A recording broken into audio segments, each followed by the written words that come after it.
క్రీస్తు శకం 1509 దక్షిణ భారతదేశం ఒక అగ్నిపర్వతంలా తగలబడుతుంది. చుట్టూ బహామని సుల్తానులు, గజపతులు, లోపల కుట్రలు, కుతంత్రాలు. విజయనగర సామ్రాజ్యం ఎప్పుడు కూలిపోతుందో తెలియని ఒక క్లిష్టమైన పరిస్థితి. సరిగ్గా అదే సమయంలో ఒక 29 సంవత్సరాల యువకుడు సింహాసనాన్ని అధిష్ఠించాడు. అతనే సామ్రాట్ శ్రీకృష్ణదేవరాయలు. కానీ మీకు తెలుసా? రాయలవారు కేవలం తన కత్తి బలంతోనూ, సైన్యంతోనూ భారతదేశంలోనే అతిపెద్ద సామ్రాజ్యాన్ని నిర్మించలేదు.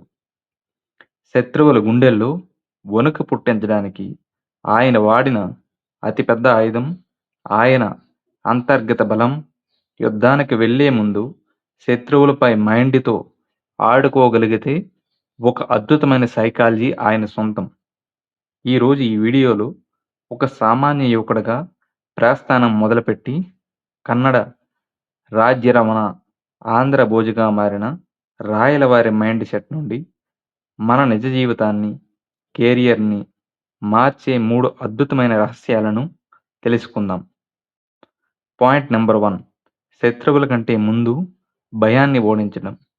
రాయలవారు సింహాసనం ఎక్కిన కొత్తలో ఆయన ఎదుట ఉన్న అతిపెద్ద సవాలు స్థితి వ్యవస్థకు చేరిన సైన్యం, భయపడుతున్న ప్రజలు. శత్రువులు ఎప్పుడైనా దాడి చేయవచ్చునని వరంగల్ నుండి రాయచూరు వరకు అందరిలోనూ ఒకటే ఆందోళన. రాయలవారు ఇక్కడ ఒక అద్భుతమైన స్ట్రాటజీ ఉపయోగించారు. యుద్ధరంగంలోకి వెళ్లే ముందు తన ప్రజల మైండ్లో ఉన్న భయాన్ని పోగొట్టాలని డిసైడ్ అయ్యారు. అందుకోసం ఆయన ఉపయోగించిన ఆయుధమే సాహిత్య మరియు సంస్కృతి. ఆయన స్వయంగా ఒక గొప్ప కవి. దేశ భాషలందు తెలుగు లెస్స అంటూ తెలుగు భాషలకు ప్రపంచ స్థాయిని గుర్తింపు తెచ్చారు. తన ఆస్థానంలో అష్టదిగ్గజాలు అని 8 మంది మహాకవులను చేరదీశారు. తెనాలి రామకృష్ణ వికటతత్వం ద్వారా సమాజంలోని లోపాలను సరిదిద్దితే, అల్లాసాని, పెద్దనం వంటి కవులలో ప్రజల్లో ఆత్మగౌరవాన్ని, వీరత్వాన్ని నింపారు. ఫ్రెండ్స్, మన జీవితంలో కూడా మనం ఏదైనా పెద్ద లక్ష్యాన్ని, గోల్ సాధించాలంటే ముందు మన చుట్టూ ఉన్న నెగిటివిటీని, మన మనసులో ఉన్న భయాన్ని తొలగించాలి. ఎవరైతే తమ అంతర్గాన్ని పాజిటివ్ ఆలోచనలతో, బలమైన విజన్లతో నింపుకుంటారో వారు బయటి ప్రపంచంలో ఎలాంటి యుద్ధాన్నైనా గెలవగలరు. Point number 2, the Raichur battle psychology. రంగాన్ని శాసించిన మైండ్ సెట్. క్రీస్తు శకం 1520 చరిత్రలోనే అత్యంత భయంకరమైన రాయచూర్ యుద్ధం జరుగుతుంది.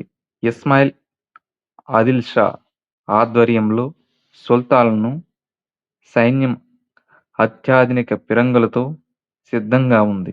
విజయనగర సైన్యం మొదటిసారి ఆ పిరంగుల దాటితే తట్టుకోలేక వెనకడుగు వేయడం ప్రారంభించింది. రాయలవారి సైన్యంలో గందరగోళం మొదలైంది.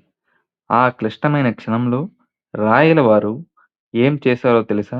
ఆయన కోట వెనుక దాక్కోలేదు. తన గుర్రాన్ని వేగంగా ముందుకు ఉరిగించి స్వయంగా యుద్ధరంగంలో మధ్యలోకి వచ్చారు. తన సైనికులతో ఇలా అన్నారు: వెనక్కి తిరిగి పారిపోయే శత్రువు చేతిలో అవమానకరమైన చావు మిగులుతుంది. అదే ముందుకు వెళ్తే వీరమరణం లేదా అఖండ విజయం లభిస్తుంది.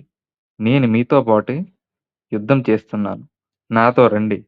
రాయలవారు ఆ ఒక్క మాట, ఆయన చూపించిన ధైర్యం వెనక్కి పారిపోతున్న సైన్యంలో నరనరాన రక్తాన్ని ఉడికించింది. ఒక్కసారి విజయనగరం సైన్యం సింహాల్లా శత్రువులపై విడిచిపడింది. ఫలితం రాయచూరు కోటపై విజయనగరం జెండా ఎగిరింది. నాయకుడు వెనక ఉండి నడిపించేవాడు కాదు, కష్టకాలంలో ముందు నిలబడి దారి చూపేవాడు. మీ కెరియర్ లేదా లైఫ్‌లో ఎప్పుడైనా అనుకోని ఫెయిల్యూర్స్ వచ్చినప్పుడు, సమస్యలు మిమ్మల్ని చుట్టుముట్టినప్పుడు వెనకడుగు వేయకండి.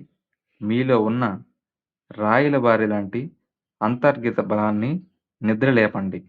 మీరు ధైర్యంగా నిలబడితే మీ సమస్యలు అవే వెనక్కి తగ్గుతాయి.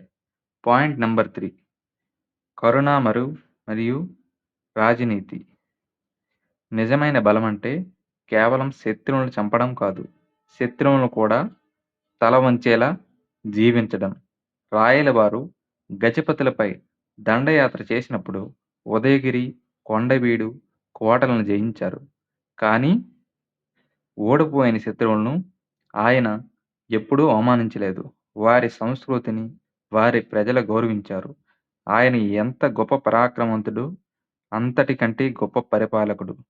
వర్షాలు లేని రాయలసీమను ప్రాంతంలో వ్యవసాయం వర్ధిల్లడానికి భారీ చెరువులు, కాలువలు తవ్వించారు. వ్యాపారాన్ని ప్రోత్సహించడానికి విదేశీ వ్యక్తులకు రక్షణ కల్పించారు. విజయనగర వీధుల్లో రత్నాలు, వజ్రాలు రాశులు పోసి అమ్మే స్థాయికి సామ్రాజ్యాన్ని తీసుకెళ్లారు. బలహీనమైన మనస్తత్వం ఉన్నవారు చిన్న సక్సెస్ రాగానే అహంకారంతో కొట్టుకుపోతారు. కానీ అఖండ భారతదేశాన్ని శాసించిన రాయలవారు మాత్రం ఎప్పుడూ ప్రజల క్షేమాన్నే కోరుకున్నారు. ఫ్రెండ్స్, శ్రీకృష్ణదేవరాయల కాలం నాటి వజ్రాల వైభవం ఈరోజు మన కళ్ళ ముందు మనకు వదిలి వెళ్ళిపోయిన మైండ్ సెట్ వజ్రాలు మాత్రమే ఎప్పటికీ శాశ్వతం. పరిస్థితులు ఎలా ఉన్నా మీ అంతర్గంలో ఆత్మవిశ్వాసాన్ని కోల్పోకండి. కష్టాలు ఎదురైనప్పుడు పారిపోకుండా లీడర్లా ముందుండి పోరాడండి. విజయం సాధించినప్పుడు అహంకారాన్ని పక్కన పెట్టి సమాజానికి ఉపయోగపడేలా జీవించండి. 500 సంవత్సరాలు దాటినా మనం ఈరోజు ఆయన గురించి మాట్లాడుకుంటున్నామంటే కారణం ఆయన కత్తి కాదు, ఆయన సృష్టించిన ఇంపాక్ట్. మీ లైఫ్‌లో కూడా మీరు ఒక ఇంపాక్ట్ క్రియేట్ చేయాలని ఆశిస్తూ, ఈ వీడియో మీకు నచ్చితే, ఇన్ఫర్మేషన్‌గా అనిపిస్తే వెంటనే లైక్ చేయండి. మీ ఫ్రెండ్స్‌తో షేర్ చేయండి. ఇలాంటి మరిన్ని హిస్టారికల్ అండ్ మోటివేషనల్ వీడియోల కోసం మా ఛానల్‌ని సబ్స్క్రైబ్ చేసుకోండి.